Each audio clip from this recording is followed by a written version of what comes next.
Babo Kabalin. Kumusta kayo po? My name is Louie and welcome to Where in Pampanga, where we help businesses promote their service to our Where in Pampanga community. For today's vlog, we would like to thank community cleaners for partnering with us in this video. As a matter of fact, we were with them when they disinfect the office of the church where we attend as a family.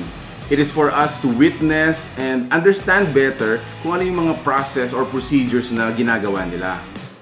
Now, there are 4 main stages ng kanilang disinfection. Number 1 is the UV light treatment. It is known to kill some pathogens and unwanted microorganisms. It is also believed to weaken viruses that are present in the area, including COVID-19, making the place safer for everyone's safety while doing the services. Now, number 2 is the power mixing. Using their own mixture of disinfection solution, they use a modern power spray tool to mist the entire area. Now, next step is the steam cleaning. This procedure is high temperature sterilization that is applied to frequently used equipments and common things such as computer keyboards, chairs, mouse, doorknobs, wall switches, and more. And then lastly, the aerial fogging. This procedure aids the previous action in terminating airborne viruses, bacteria, and molds.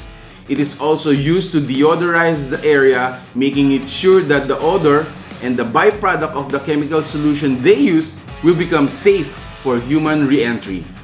Their passion in what they do fueled up when they realized that self-disinfect is not enough to win over the COVID-19 pandemic. Everyone should be cleaned. The community should be disinfected. Now with that, they made sure that the cost of disinfecting an establishment or a marketplace should be affordable. They understand that businesses are also coping up with their profit losses, so the rate of their service should be low cost. And because they have proven their work to be effective and inexpensive, they have already partnered with some hotels, gyms, restaurants, gaming houses, clinics, subdivisions. Here are some video clips from their partner establishments.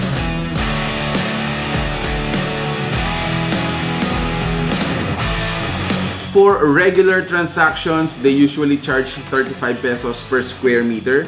That is already a great deal comparing it to other expensive packages. But if you avail their service and mention them that you found their business through Where in Pampanga, they're gonna be charging you 25 pesos per square meters only. That's a great slash, guys.